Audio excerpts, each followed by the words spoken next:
नमस्कार दर्शकों।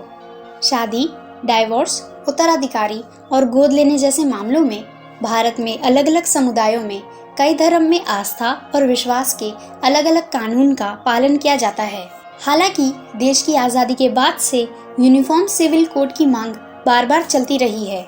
यूसीसी के तहत इकलौता कानून होगा जिसमें कोई धर्म, लिंग और लैंगिक झुकाव की परवाह नहीं की जाएगी। यहाँ तक कि हमारा संविधान कहता है कि राष्ट्र को अपने नागरिकों के लिए ऐसे कानून बनाने का प्रयास करते रहना चाहिए। लेकिन देश में इस कानून की आलोचना देश का हिंदू बहुसंख्यक और मुस्लिम अल्पसंख्यक समाज करते रहे हैं। सुप्रीम कोर्ट के शब्दों में कहे तो ये एक डेड बेटर है। पीएम मोदी के नेतृत्व वाली बीजेपी सरकार इस विचार को वापस उठा रही है। बीजेपी शासित राज्य उत्तर प्रदेश, हिमाचल प्रदेश और मध्य प्रदेश में यूसीसी पर चर्चा की जा रही है। अयोध्या में विवादित जगह पर राम मंदिर का निर्माण करना, कश्मीर के विशेष दर्जों को समाप्त करना और यूसीसी को लागू करना बीजेपी के चुनावी वादों में से एक हमेशा रहे हैं। अयोध्या में मंदिर का निर्माण जारी है और कश्मीर से उसकी आज़ादी को छीन लिया गया है, तो अब चर्चा यूसीसी पर है। मुस्लिम पर्सनल लॉ के तहत 3 तलाक सही था, जिसके तहत मुसलमान बिना डरे तुरंत तलाक दे देते थे। लेकिन बीजेपी सरकार ने साल 2019 से इसे आपराधिक करार दिया और मुस्लिम समाज की महिलाओं को इंसाफ मिला। कई राजनीतिक विश्लेषक का कहना है कि यूसीसी मुसलमानों के साथ साथ हिंदुओं, सिखों व अन्य समाज की सामाजिक जिंदगी को प्रभावित करेगी। भारत जैसे विविध और विशाल देशों में समान नागरिक कानून को एकत्रित करना बेहद मुश्किल है। उदाहरण के तौर पर देखें तो हिंदू भले ही व्यक्तिगत कानूनों को पालन करता हो, लेकिन वो विभिन्न राज्यों में विभिन्न समुदायों की प्रथाओं और रीति रिवाजों को भी मानते हैं।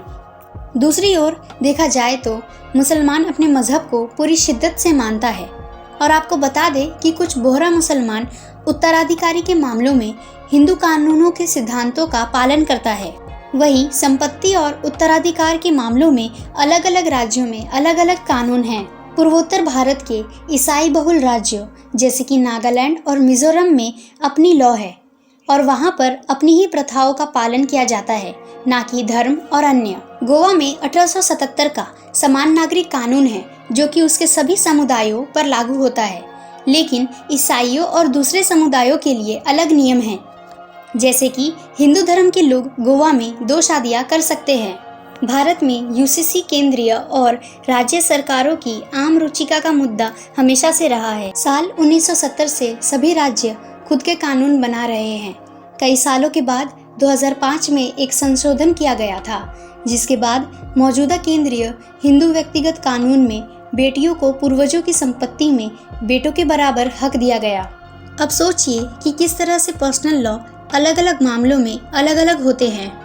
अगर गोद लेने का मामला देखें तो हिंदू परंपरा के मुताबिक धर्मनिरपेक्ष और धार्मिक उद्देश्य के लिए किसी को गोद लिया जा सकता है, क्योंकि संपत्ति का वारिस पुरुष हो सकता है और परिजनों का अंतिम संस्कार पुरुष ही कर सकता है।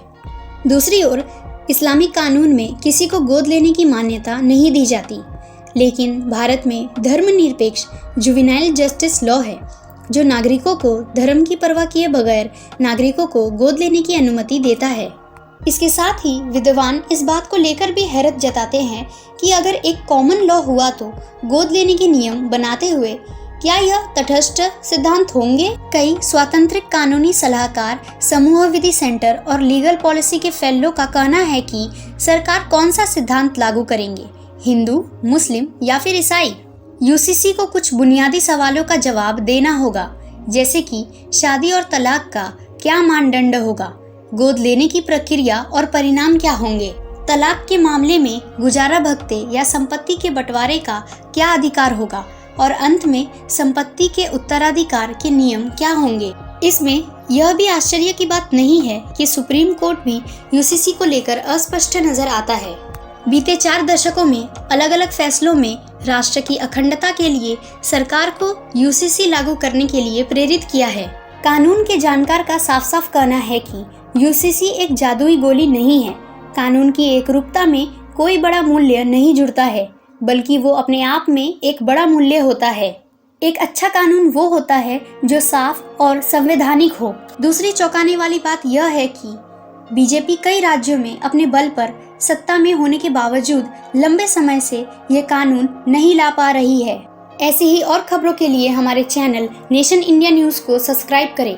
Nation India news Mumbai.